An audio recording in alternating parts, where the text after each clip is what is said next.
In this video, I'm going to show you how to use ChatGPT Work step by step. I'm going to show you how to turn a folder on your computer into a project it can work inside, build documents, decks, and websites, even connect it to Gmail or Drive, and set up tasks that run every morning without you. ChatGPT Work is different from regular chat. Instead of giving you an answer, it takes on the whole task and hands you finished files. I'm Jamie, and let's get into it. ChatGPT now has three modes: chat, work, and codex. Chat is the conversation you already know. Codex is for coders, and we're going to leave that alone today. Work is the new one. It's for tasks with finished results, like a report, a spreadsheet, a presentation, or a website. I'm starting in the desktop app because that's where work is the strongest. It can use the files already on your computer. One heads up on getting it. This is the brand new app, not an update to the old one. If your ChatGPT desktop app is now calling itself ChatGPT Classic, that's the old one. It doesn't have work. Download the new one from the OpenAI site. The link is down below in the description. And if you're using the Codex app, just update it. It becomes the new app. Up in the top left, you can switch between ChatGPT Work and ChatGPT Codex. Make sure Work is selected. And here's the quick answer for the question everybody asks: what plan do you need? And now here in the desktop app, Work is included on every plan, including the free. On the web and in the mobile app, it's only on the paid plans. Before we send anything, two settings worth knowing. First, permissions. There are three levels. Ask for approval means Work checks with you before it touches external files or internet. Approve for me asks when something looks risky. And full access is unrestricted, your whole computer, the open internet. Start on ask for approval. You can loosen it up later once you trust what it's doing. I take my time on that. Second, the model slider. Left is faster and cheaper on your usage. Right is smarter and slower. The middle, that's the default zone, is right for almost everything in this video. Now, one note, on the free plan, you get one solid everyday model, so you may not see the slider. Paid plans get the choice. So for today, I'm playing the role of a small business owner. My company is Basecamp Brew Co. It's a small batch coffee roaster in a mountain town. Everything we build is work this business would actually need. So the two settings checked, and you're safe to hand in real work. Time for the first task, and we're starting with the feature that makes the desktop app worth it: projects. A project keeps related tasks organized in one place. But on the desktop, a project can be linked to a real folder on your computer. Work can read those files, edit them, and save new ones right in that folder. Here's my folder, Basecamp Brew. Inside, I have monthly sales, brand notes, and our wholesale price list. Back in ChatGPT, I just click choose project. I hover over the new project and select the folder that I want. And once I pick that, it shows up in the left sidebar as a project. Every task I start from here, you can see those files. No attaching, no uploading. Now, here's where work prompts are different from chat prompts. Don't just say what you want, say what the outcome is. So what source to use and what good looks like. So I'll type, using the files in this folder, analyze our sales, tell me which products are growing, which are flat, and flag anything unusual. Save a one-page report I can share with my team, and give me a draft to review before it's final.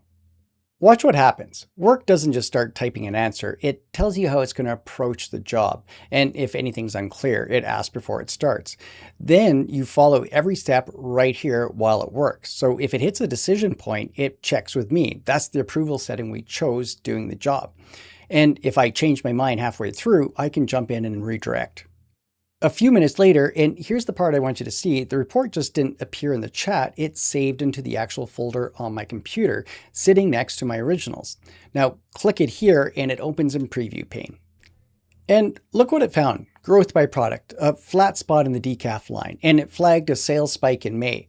That was a one-time wholesale order. It caught something I would have probably just skimmed past. Two details worth noticing: it marked the report draft for review because my prompt asked for a draft. So let's review it, and I'll reply just with 2 words: looks good. A couple of minutes later, a final version, draft label is gone, same file, updated in place, no downloading, no juggling versions. Quick honest aside, because you might be wondering, couldn't regular chat do this too? Truthfully, mostly yes. Attach all 3 files to a chat and you'd get back a solid report. But here's what you'd be signing up for, attaching them again for the next task, and then the one after that. Every chat starts empty, then downloading every result and keeping the versions straight yourself. The project skips the shuffling. Connect the folder once. Every task in it sees the files, and the results land where the files live. For one task, that's convenience. Across a working week, it's a whole difference. Now, that's the core loop. Describe the outcome, follow the work, review the draft, approve. Point work at a folder once, and it works where your files already live. Let's stay in this project and go bigger. I'll start a new task. Using the files in this folder, create a 6-slide presentation introducing Ridgeline Espresso Blend to wholesale buyers. Pull the numbers from the sales report we just made. So a deck takes a few minutes, and that's the perfect excuse to show you my favorite ridiculous feature. Type /pet, and this breaks up a desktop pet. Yes, really, but it earns its keep. I can leave ChatGPT entirely, go answer an email, and the pet sits in the corner on my screen, keeping an eye on my task. If one stops or needs an approval question, then the pet lets me know, and clicking it jumps me straight back to the task. You can also make some changes. You could hide it, or if you wanted a different pet, just go to settings and look for pets and look at all the different options you can have for your different pet types. And at the very bottom, you can also change the size of it to get it just the way you would like. And here's the deck. Same tasting notes, same numbers carried through from the project. It's in the folder too. Now, one more move, and this one saves you time forever. I like how this deck looks, so I'll tell it to turn this into a reusable template. So every presentation you make for me uses this same style and layout. So Work saves it as a template. Mine's called Basecamp Brew Presentations. So next month, when the Winter Roast launches, I type the @ symbol and I can start typing Basecamp Brew, and you can see it right here. And it comes up exactly, will be that style. I just need to explain a little bit more to what I want in this presentation. And templates don't have to stay yours alone. They can be packaged into a plugin and shared. So a whole team's decks can come out looking like this. Do a job well once, save it as a template, never start from scratch again. Now let's talk plugins, because here's a secret about how this whole app works. Click the plugins chip next to the message box. See that list? Documents, spreadsheets, presentations, sites. Everything Work has made for us so far was a plugin doing its job. That's the architecture. Work is a manager and plugins are the toolbox, which means adding outside tools is just adding to the same toolbox. Under Connect plugins, you'll find Gmail, Google Drive, GitHub, and over 1,000 more. Browse all plugins shows the full library. Install the ones you actually use. Now, I'm going to just go and quickly add Google Drive. I see it right here, so I'll go through. You can see how I have to connect it. For Gmail, I'm just going to do a quick search. And then once these are both installed, this is how you use them. To point Work at a specific tool, type the @ symbol and the plugin name right in a prompt like this. Using @Google Drive, find our wholesale price list and check the Ridgeline pricing in it matches our brand notes. No downloading, no re-uploading, it goes where the file lives. Now the demo that sells the whole feature. I'll start a task outside any project and say, look at my Gmail inbox, find any wholesale inquiries from cafes and draft replies for them. Let's wait a little bit.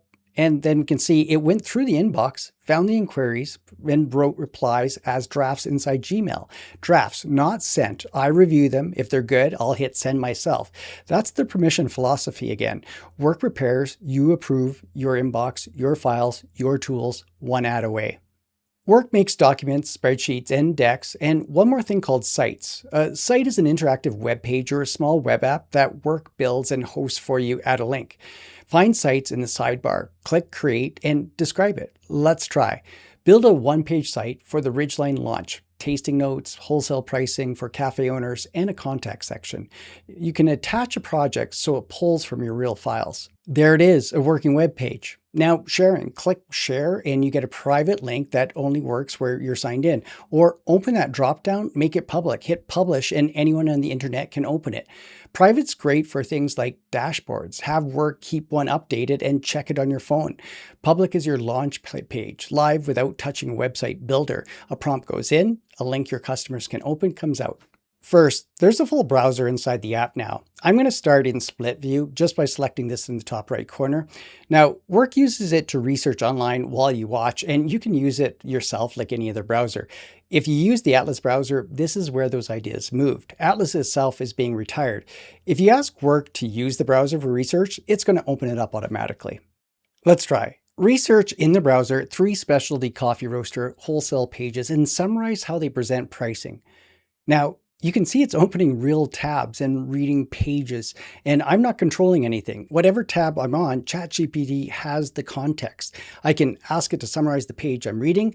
Now you can see at the very end how it did its research. It put together these 3 different pages and telling me how they're presenting the information. Second, computer use. This one's a plugin, just like everything else, and it's not on by default. Open plugins, find computer use, install and enable it, and the first time through, it walks you into a try setup, plus a couple of window permission prompts you'll approve yourself. Once it's on, Work can click, type, and operate your other desktop apps. And on Windows, you'll actually watch it happen. And this is what's happening right now on my computer. So the pointer moves, menu opens, it drives the screen while the task runs. On a Mac, you can do scope tasks quietly in the background instead. So in this demo, it's finding me a music playlist here on YouTube. You stay in charge of it. You choose which apps it's allowed to touch. It can approve its own permission prompts, and the same rules always apply. Grant only what the task needs. Powerful features, your rules. Everything so far ran once. Scheduled tasks keep working when you're not there. They run once at a set time, repeat on a schedule or a trigger, or monitor something that changes. Remember those Gmail drafts? I want that every day. So in that same conversation, I'll say, do this for me every morning at 8 a.m. That's it. It proposes a schedule, I confirm, and it shows up under scheduled, where I can pause, edit, or delete it. One important catch on the desktop, a task schedule here runs on this computer, so the computer needs to be on and the app open. For tasks that should run no matter what, set them up to be on the web instead, where they can run in the cloud. If you want to fill out manually, just go to the top right-hand corner. You can see the drop down. Once you select it, you'll be able to fill it out with all the different information that you want. Active task limits depend on your plan. Start with 2 or 3 that matter. Set it up once, and Monday morning does its own homework. Quick tour of the other surfaces. On the web, there's a toggle up top to switch between chat and work. The first time you open it, the landing screen suggests starter tasks, cards to connect to, and learn your own writing style, and a personalized list of bigger tasks. Mine pulled ideas straight from projects that I've already talked to ChatGPT about. And yes, there's that choose a pet card. You already know what that's about. The web can use all your cloud plugins, but not your local files. That's the desktop only. On mobile, the same. Chat and Work toggle sits on the top, and the mobile app has one trick the web doesn't, a remote tab that connects to your desktop app. So you can check on desktop projects and even start tasks in them from your phone as long as your computer's on. Last thing, usage. Work is metered. Click your name, then usage remaining, and you'll see what's left in the next 5 hours and for the week. Here's the tip that matters. Chat and Work draw from separate pools. Quick questions and brainstorming, go to chat. Save Work for the finished stuff, and you'll rarely hit a limit. That's ChatGPT Work. Point it at a folder, hand it a real task, save the good ones as templates, and schedule the rest. Pick one job from your own week, a report, an inbox, a Monday check, and hand it over this week. If you want to keep going with AI tools like this, I've got a full playlist linked on the screen, and subscribing helps you catch what's next. Thanks for watching. See you in the next one.